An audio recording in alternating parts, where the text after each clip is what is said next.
தகராறு பண்ணி ரோட்ல போற ஒரு பொண்ணை கையை பிடிச்சி இழுப்பான். உங்களால வீடியோ மட்டும் தான் எனக்கு எடுக்க முடியும். உங்களால எதிர்த்து கேட்கவே முடியாது. அவனெல்லாம் அடிச்சு உதைக்கிறதுக்கு ஒரு ஹீரோ வந்து சட்டை பிடிக்குமான்னு வீடியோ எடுக்குமான்னு கேட்டீங்கல்ல, அந்த வீடியோ எடுத்து நான் வீடியோவை சொல்ல. ஹலோ ஹலோ ஹலோ, எத்தனை வெட்டு குத்து கேஸ் ஒரு நாளைக்கு நடக்குதுன்னு கணக்கு இருக்கு தெரியுமா உங்களுக்கு? நீங்க வந்து அண்ணா நகர்ல தண்ணி பூந்துச்சு, அதை தீர்த்தீங்கன்னா நான் 2026 வரமாட்டேன். விஜய் வந்து 2026 வராரு, நீங்களும் 2026 வரன்றீங்க. அவர் இறங்குறதுனால இறங்குறீங்களா, இல்ல அண்ணா நகர்ல தண்ணி வந்தது அதை தீர்க்கப்படல அதை நோக்கி இறங்குறீங்களா அரசியல்ல? 2026ல வந்து விஷால் வந்து வரக்கூடாதுன்றது தயவு செஞ்சு அந்த அவங்க மஞ்சுமல் பாய்ஸ் பிரேமல் இந்த 2 படமும் சின்ன படம் தானே, நல்ல கதை இருந்ததுனால ஓடிச்சு. யார் இது? ரங்கநாதன் சார், ரங்கநாதன் சார், பைல்வான் ரங்கநாதன். சத்தியமா அவருக்கு நான் பதில் சொல்ல மாட்டேன்.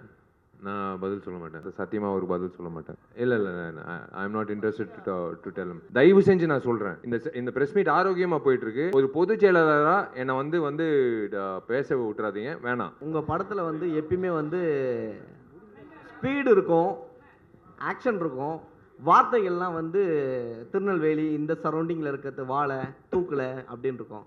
பட் ஆனால் இந்த ரத்தனத்தில் வந்து ஓவர் பேட் பேட்ஸ்லாம் நிறைய வந்துட்டு இருக்கு.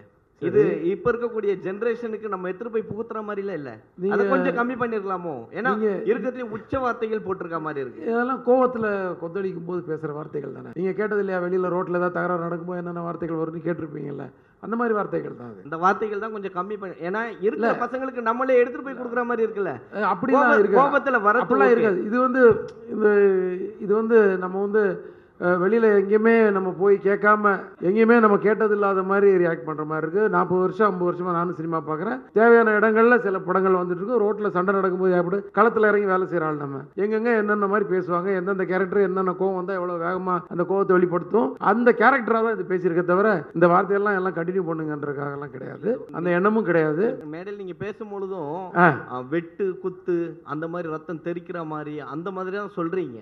ஆமாங்க, நீங்கள் வந்து களத்தில் போய் இறங்கி பாருங்க. நீங்கள் ஒருத்தர் வந்து ரோட்டில் நின்று தகராறு பண்ணி ரோட்டில் போகிற ஒரு பொண்ணை கையை பிடிச்சி இழுப்பான். உங்களால் வீடியோ மட்டும் தான் எனக்கு எடுக்க முடியும். உங்களால் எதிர்த்து கேட்கவே முடியாது.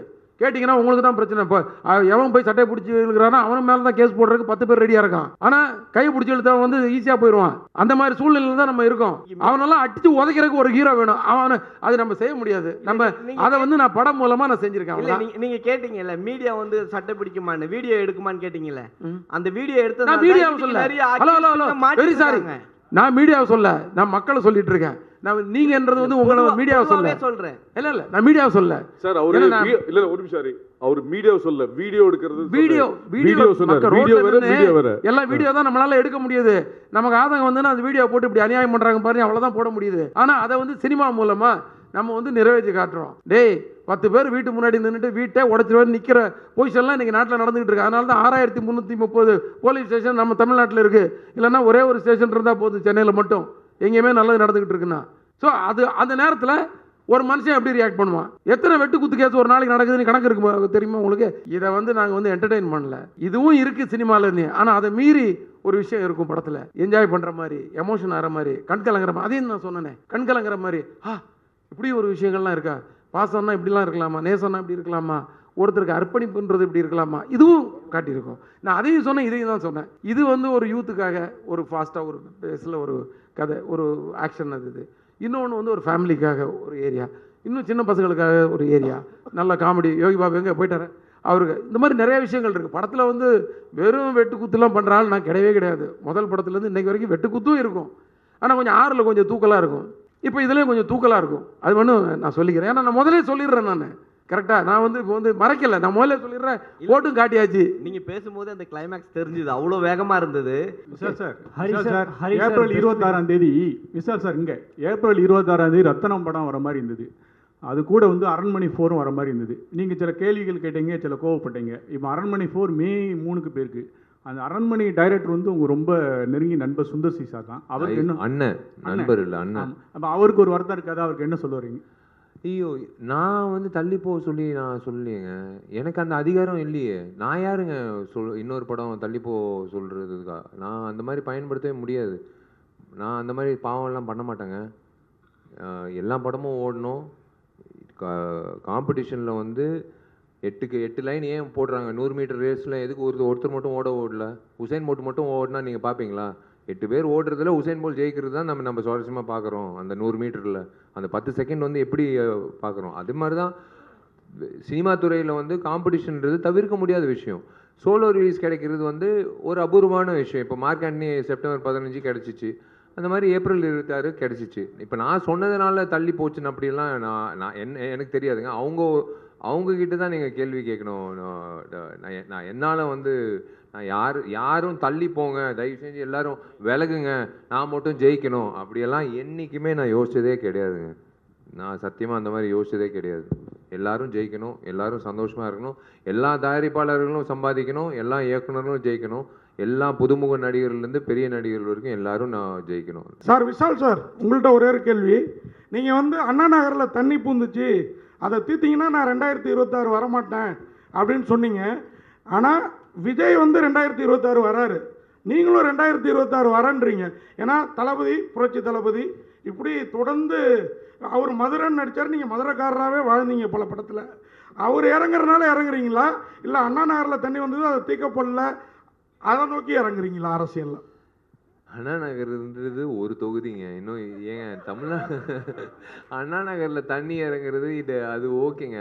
அது வந்து நான் பதிவு பண்ணது வந்து எங்கள் வீட்டில் தண்ணி, அது வந்து அண்ணா நகர். நான் சொல்கிற ஒரு விஷயம் என்னென்னா, நான் திரும்ப அதான் சொல்கிறேன்.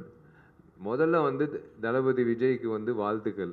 அவர் வந்து எடுத்த முடிவு, அவர் வந்து சமூக சேவைக்கு வராரு, மக்கள் சேவைக்காக வராரு அப்படின்னு முடிவு பண்ணிட்டு அவர் அறிக்கை கொடுத்துட்டாரு. அது வந்து அவருக்கு முதல்ல அவர் வாழ்த்துக்கள். எனக்கு ரொம்ப பிடிச்ச ஒரு மனிதர், ஒரு ரொம்ப பிடிச்ச நடிகர். எனக்கு என்னென்னா, அவரை வச்சு இயக்கி ஒரு படம் பண்ணோன்னு எனக்கு ஒரு ஆசை. ஐயோ அவர் சொல்லிட்டாரே இதுதான் கடைசி படம்னு எனக்குள்ள ஒரு விஷயம் ஓடிட்டு இருக்கு. அதுதான் இப்போ விஷாலன் நீங்கள் கொண்டு வந்தீங்கன்னா, ஏங்க ஒருத்தருக்கு நல்லது பண்ணுறதுக்கு ஏங்க சப்போர்ட் வேணும்? நீங்கள் பண்ணிட்டு போயிட்டே இருங்க. சப்போர்ட் எல்லாம் வந்து அவங்க வந்து ஒரு ஈக்குவேஷனு, காம்பினேஷன், பர்மிட்டேஷனு, இந்த கான்ஸ்டியூன்சியில் இவரை நிப்பாட்டினா அதெல்லாம் அப்படியெல்லாம் யோசனை இல்லைங்க. நான் நல்லது பண்ணணும், அவ்வளோதான். அந்த நோக்கம் தான். இவங்க சப்போர்ட் வேணும், அவங்க சப்போர்ட் வேணும், அந்த மாதிரி வந்து எடுத்த உடனே வந்து அந்த மாதிரியெல்லாம் யோசிக்கிறது இல்லை. பண்ணணும், அவ்வளோதான், நல்லது பண்ணணும். 2026 வந்து விஷால் வந்து வரக்கூடாதுன்றது தயவு செஞ்சு அந்த அவங்க வந்து அவங்கவுங்க வேலைகள் பண்ணிக்கிட்டா நம்ம சந்தோஷப்படுவோம். டிசம்பர் மாதம் நான் திரும்பவும் சொல்கிறேங்க,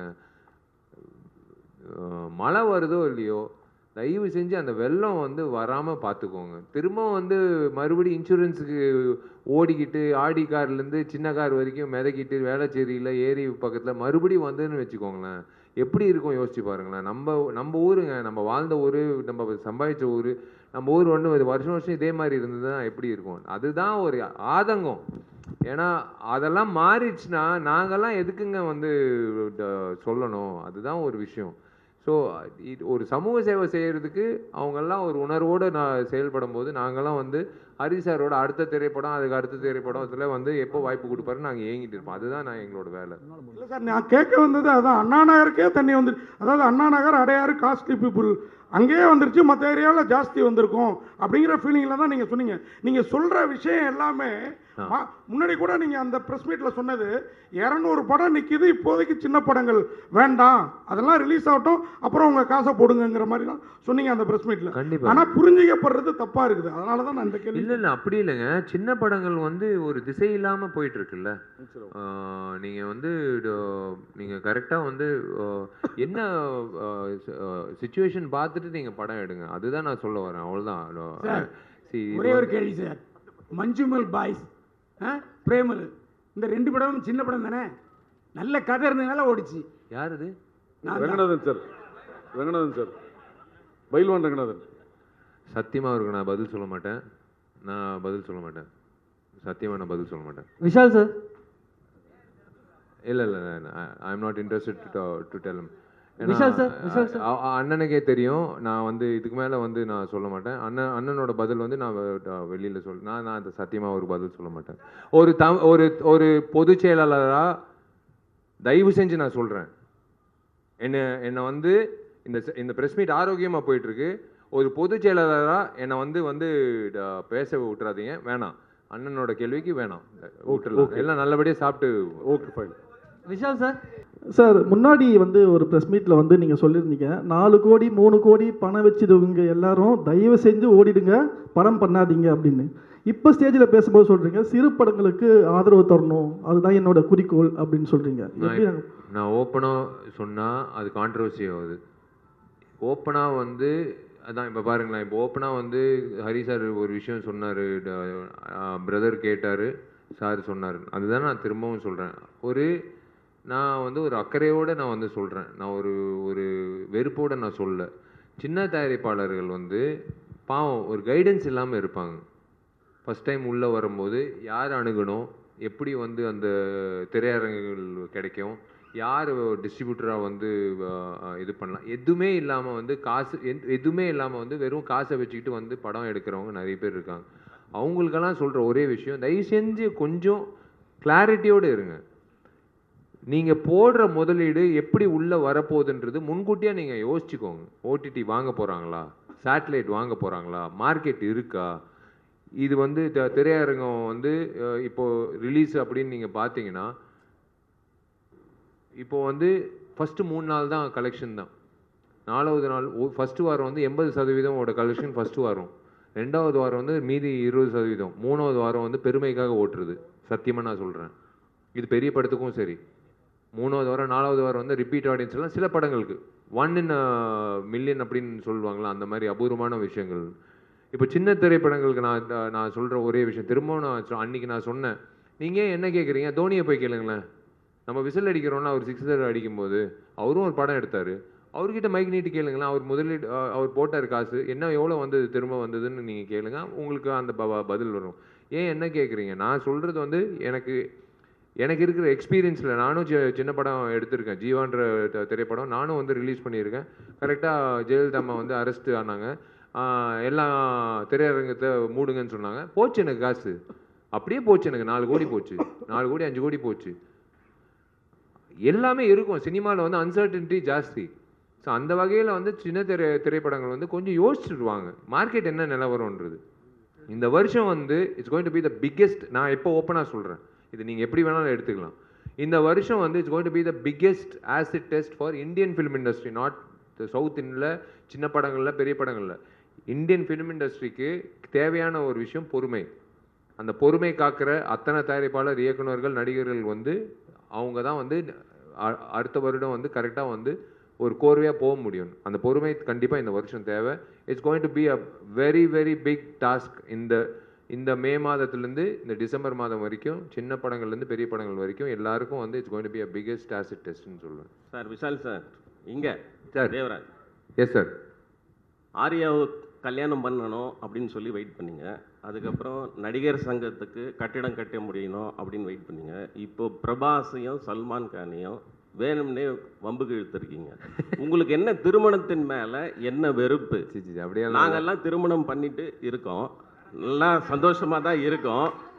உங்களுக்கு ஏன் வந்து ஒவ்வொரு நாங்கள்லாம் சந்தோஷமாக இருக்கோம், திருமணம் ஆகியிருக்கோம் அப்படின்னு சொல்ல, நாங்கள்லாம் திருமணம் ஆகிருக்கோம், சந்தோஷமா இருக்கும். ஆமா, அது ஏங்க இல்ல அது ஏன் வந்து அவாய்ட் பண்ற மாதிரியே இருக்கு? திருமணம் அவாய்ட் எல்லாம் இல்லைங்க. சீங்க ஒரே ஒரு விஷயம், சினிமா பொறுத்த வரைக்கும் வந்து நான் வந்து இவரை படப்பிடிப்பு 80 நாட்கள் இல்லை 90 நாட்கள் சார் சொல்கிறத நான் செய்யணும், ட்ராவல் ஆகணும், அதே மாதிரி தயாரிப்பாளோட ட்ராவல் ஆகணும், தேவியோட ட்ராவல் ஆகணும், எல்லாரோட மாஸ்டரோட ட்ராவல் ஆகணும், தினேஷ் மாஸ்டரோட ட்ராவல், எல்லா சுகுமாரோட ட்ராவல் ஆகணும், எல்லாரோட ட்ராவல் ஆகிறது ஒரு விஷயம். ஆனால் ஒரு பொண்ணோட ட்ராவல் பண்ணுறது வாழ்நாள் பூரா ஒரு ட்ராவல் பண்ணுற ஒரு விஷயங்க. கல்யாணன்றது சாதாரண விஷயம் எனக்கு கிடையாது. அவங்களுக்கு வந்து முக்கியத்துவம் கொடுக்கணும், உணர்வுபூர்வமாக இருக்கணும், அவங்களுக்கு நேரம் ஒதுக்கிடணும். நம்ம வந்து அதுக்கேற்ற மாதிரி வந்து அந்த மாதிரி ஒரு டைம் லைன் வரணும். ஸோ கண்டிப்பாக கடவுள் வந்து எனக்குன்ட்டு அந்த டைம் கொடுப்பாரு. நான் தான் சொல்கிறேனே, திரும்பவும் சொல்கிறேன், சொன்னதுக்கப்புறம் நாங்கள் செஞ்சிட்டோம்ல, அதாவது செஞ்சதுக்கப்புறம் நாங்கள் சொல்வோம் நாங்கள் சொன்னது செஞ்சிட்டோம்லன்னு. நீங்கள் சொல்கிற அந்த கட்டடம் வந்து இந்த வருடம் வந்து கார்த்தி மூலிமா கண்டிப்பாக, ஏன் உழைப்பெல்லாம் விட்டுருங்க, கார்த்தியோட உழைப்புனால இந்த வருஷம் வந்து கண்டிப்பாக கட்டிடம் வந்துடும். நீங்கள் சொல்ல முடியாது. இந்த வருடம் வந்து நீங்களே அந்த பட்டு வேஷ்டி பட்டு சட்டை போட்டுக்கிட்டு நீங்கள் சொல்லுவீங்க, விஷால் நான் தான் கேள்வி கேட்டேன், இந்த வருஷம் கல்யாணம் ஆச்சு, என்னால் தான் கல்யாணம் ஆச்சு, நீங்களே சொல்கிறதுக்கான வாய்ப்பு கூட இருக்குது. அது அவர் கையில் இருக்குது.